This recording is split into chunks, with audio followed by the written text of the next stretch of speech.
Judicial commission کا ہے۔ Judicial commission کا طریقہ کار یہ ہے کہ جوڈیشل کمیشن یعنی چیف جسٹس آف پاکستان، جس کے اوپر ہمیں بھروسہ نہیں ہے کہ ہمارے اوپر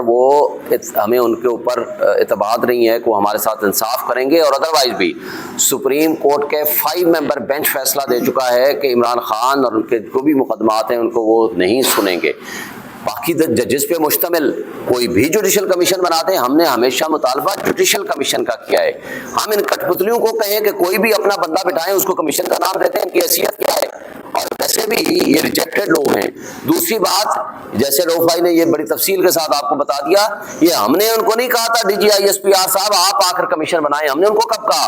انہوں نے آ کر کہا کہ جی ہم کمیشن بنائیں گے۔ بھئی آپ کس کیپیسٹی میں کمیشن بنائیں گے؟ آپ کو اتنا اختیار ہے،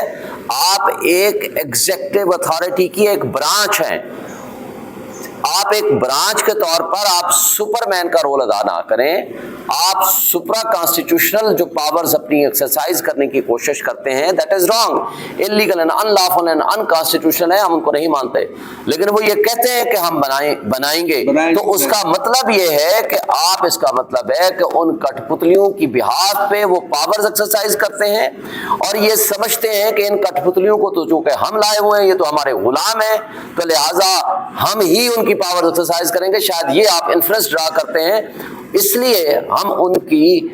جو غیر آئینی کوئی بھی اقدام ہے اس پہ ہم تنقید اس لیے کرتے ہیں کہ آپ آئین اور قانون کے مطابق چلیں۔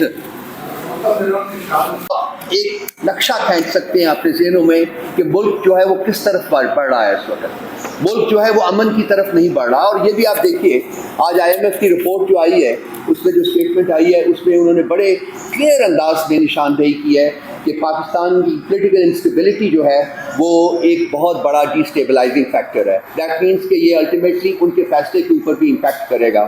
ہمارے کچھ انتہائی برادرانہ اور دوست ممالک کے دوست جو پاکستان آ رہے تھے،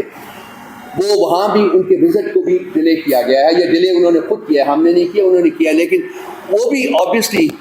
کو وجوہات ہوگی جس کی وجہ سے اس وزٹ کو ڈیلے کیا گیا ہے، اور پاکستان کی جو پولیٹیکل انسٹیبلٹی ہے اس ملک میں وہ ان میں سے سب سے امپورٹنٹ وجہ ہے جو ہمیں نظر آتی ہے۔ تو ان چیزوں کو اگر سب چیزوں کو سامنے رکھے تو اس وقت اس ملک کو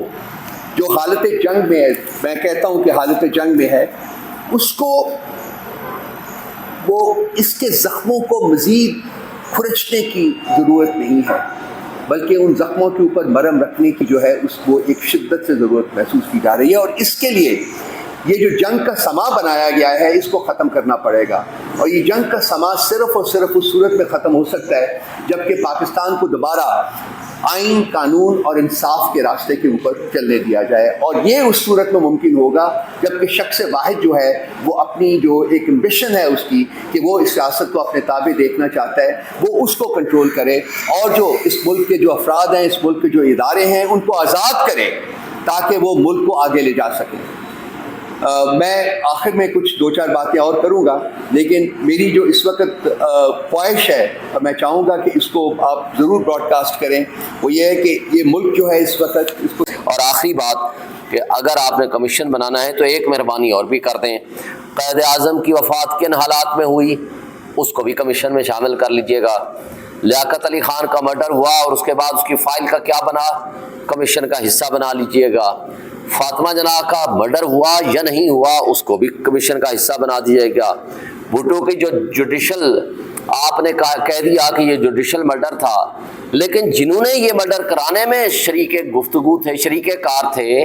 ان کے بارے میں آپ نے نہ سپریم کورٹ نے کچھ لکھا نہ کچھ کہا۔ کون لوگ تھے؟ کیا اس کا راولپنڈی ہماری اسٹیبلشمنٹ سے کوئی تعلق تھا؟ اور اگر تھا تو کون تھے؟ اس کو بھی کمیشن کا حصہ بنا دیجئے۔ اور بے نظیر بھٹو مرڈر کیس میں بھی جو کمیشن ہے اس کے فیکٹس بھی سامنے آ جائیں تو ہم سب کے لیے، اس ملک کے لوگوں کے لیے بہت سارا بھلا ہوگا۔ Thank you sir.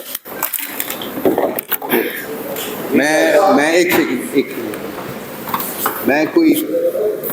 Comparison enact کرنے کے موڈ میں نہیں ہوں، نہ ہی میں چاہتا ہوں کہ کمپیریزن انیکٹ کروں، لیکن حالات جس تیزی کے ساتھ خراب کیے جا رہے ہیں اور جس حد تک خراب ہو چکے ہوئے ہیں،